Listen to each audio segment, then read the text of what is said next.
Yes everybody, what's going on? This is Stephen Howson and this is Full Time Devils. Manchester United have beaten Burnley 1-0 today at Turf Moor, and do you know what? It was a seriously hard fought win and not the prettiest of performances. I thought Manchester United struggled getting a real foothold in midfield.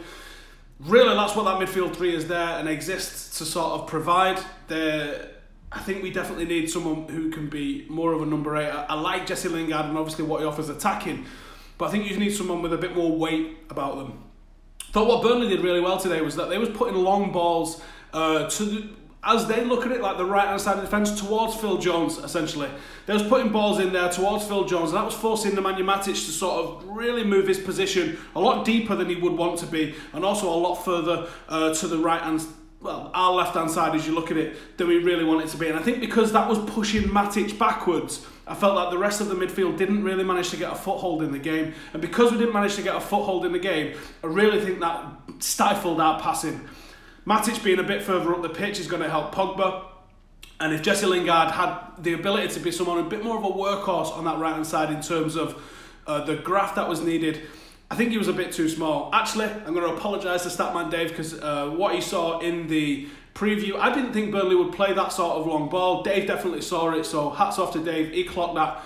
We did try and change it up a little bit with Fellaini later on when we brought him on for Mata, but it was a little bit too late. The game was already in the groove that it was always going to stay along within then, and the groove that it stayed in was this scrappy back and forth game. And do you know what? Towards the end, we properly held on for it, and we was probably fortunate to come away with the 3 points. But it was also a little bit unfortunate not to score a little bit more as well, because I thought the chances was there for Manchester United. I thought Anthony Martial today, going forward, was absolutely deadly. I think he probably needs to look a little bit harder when we don't have the ball, keeping his shape and supporting his fullback. But I thought today, with the ball at his feet, Anthony Martial looked like another planet, and he could have had a hat-trick and no one could have said a damn thing about it. I thought it was absolutely fantastic. That being said, I think it also needs talking about another assist for Romelu Lukaku. He's doing everything apart from being in the box and getting on the end of the crosses, and I got no issue with that, because if he's providing goals for other people, he's still taking a hand in goals that are scored for Manchester United, and I am absolutely delighted with the contribution that he's making to the team. I just wish he'd be on the end of it a little bit more, because then you're probably going to see him get some of the praise that he absolutely deserves. Defensively, I think there's something lacking in United at the moment, and even though we kept another clean sheet, didn't feel comfortable all the way through, did it? So I think draw a line under this win. It's a win on the road. You know, I think you have to give Burnley a lot of respect. I think I said 1-0 in the preview. It was 1-0. I think that's a very likely situation and a very likely scoreline from what Burnley offer and how scrappy and that they've been. Despite they've been in a little bit of poor form, they was always going to offer the sort of game that they did. So a hard-fought win for Manchester United. Onwards to the next one. Let's keep it moving. So I'm going to see what you guys are saying in the comments actually right now. Phil Jones, man of the match? Maybe. Can we blame Rashford and Pogba for being selfish? I sit in both camps on this, that yes, if both of those players had have played balls that was open to them, especially Pogba, it was almost a certain goal if he lays him in. But at the same time, we want players to have the confidence to be able to take it upon themselves. If it's 2-0 at the time, not really got an issue with it. If it had cost us the result, unfortunately it didn't, but if it cost us the result, I think people would rightly have an attitude with it. I just seen one of the comments there saying Lukaku, man of the match, thought Matic was poor. I don't think he was poor, but I think he didn't get the protection. Remember, this is a team game. And I think a consequence of the way Burnley played football meant that Matic was being dragged out of position all over the place. Maybe the United didn't recognise that quickly enough. Maybe the rest of the midfield and maybe even the defence didn't recognise that enough and didn't support him enough.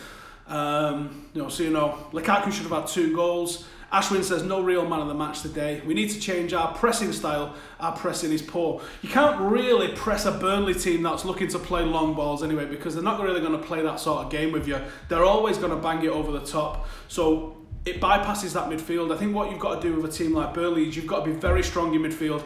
There was loads of times Manchester United was open for the counter-attack with Burnley, and I thought we was doing that pretty well, time and time again. And even the goal, actually, when you think about the goal, go and watch the goal back and see how far away the Burnley midfield is from their defence. because they was actually coming quite forward when they had the ball at their feet. So there was opportunities for getting in and behind, but because Manchester United didn't hold that midfield, which is what you expect to happen when you've got the midfield three. You really think that with a midfield three that you're going to hold that midfield. But we didn't hold the midfield, which shows that Jesse Lingard isn't the complete number 8 yet. Still having a very good season, but and don't twist what I'm saying here. You know, he's learning this position. He's never really played this position. He's learning this position. So I think there's patience required with Jesse Lingard to really learn this position, because I think another number 8, let's say we had... Let's go back to the last great Manchester United side 10 years ago. We had Owen Hargreaves, we had Scholes, and we had Michael Carrick. Even Paul Scholes and that would have recognised what was going on, and they would have come back and covered at times where Jesse Lingard wasn't really doing that sort of stuff. So I think we have to just look where he is in his career and think what's going to happen with him going forward. And I think you have to say that, you know, there's room for improvement, shall we say. Chibo says we should change our pressing style. Same one we've just had. Should score at least 3 goals. We could have had 3 goals. Eric says it was a boring match. I disagree. It wasn't a boring match. It was a scattered match. It was very one end to the other. There wasn't much flow to it. There wasn't much flow to our passing, partly because of the way Burnley defended and partly because of the way they attacked. Obviously, it takes 2 to tango, and Burnley was very much in this game. Why did we stop attacking after going 1-0 up? We had chances after we was already 1-0 up. I disagree that we stopped attacking. That's nonsense. If we're going to sell Mata, we should use his option. I don't actually think he's got an option in his contract. If we did, I think we would have announced it already that he would have been sticking around. How come no Luke Shaw? Luke Shaw is still, whether we like it or not, on the road to recover from his horrific injury. He is as close as he's ever been at the moment to being back to full strength, and I think he looked great at the moment. Maybe Jose just wanted to make sure Luke's not being overplayed after not playing for so long. He's had a lot of consecutive starts, so bring Ashley Young in, keep him fresh, and make sure that Luke has a bit of a break in a game that you probably expected to win a little bit, I think. Over 500 million spent and only beat Burnley 1-0. And we beat them, didn't we?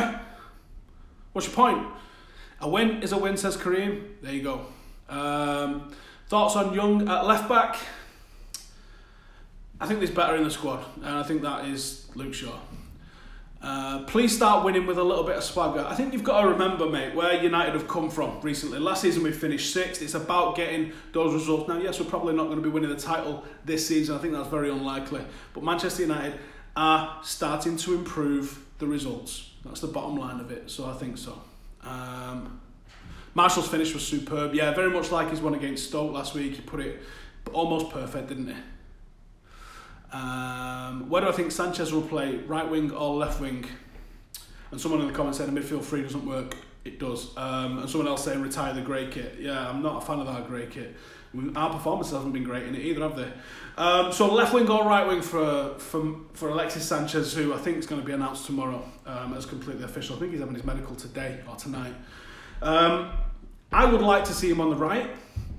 My feeling is that Mourinho will play him on the left because I think he offers more defensively than Sanchez does. And I think if we did play him on the right, he'd probably get a lot of balance out of him. And that's a deadly attack, I think. Marshall, Lukaku and Sanchez, I think that's mouth-watering. Just a gut feeling he's going to play him on the left. Don't ask me why, just a gut feeling. Scrappy win at a shitty venue in bad weather. Well done, boys. 3 points. Exactly, that's what you should be saying as a fan. We got 3 points. Happy days. The Oracle says Matic looks like he needs a rest. He looks sluggish. Again, I think a little bit of mitigation for him. I thought he was targeted a little bit by Burnley, and they dragged him all over the place. And I think he could have had a little bit more help from his teammates, I think. Am I going to miss Mkhitaryan? I think Mkhitaryan seems like a lovely lad. I don't think his personality fits Manchester United or being a Manchester United player. So, you know. Am I in a dark brick room? Shall I show you where I am?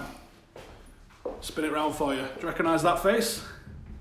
I've been doing George's show today with Dave. I've just come downstairs to his podcast room, which is in the middle of being built, to record this while they're just finishing off on the kick-off up there. So that's why I'm in this darkened room away from everybody.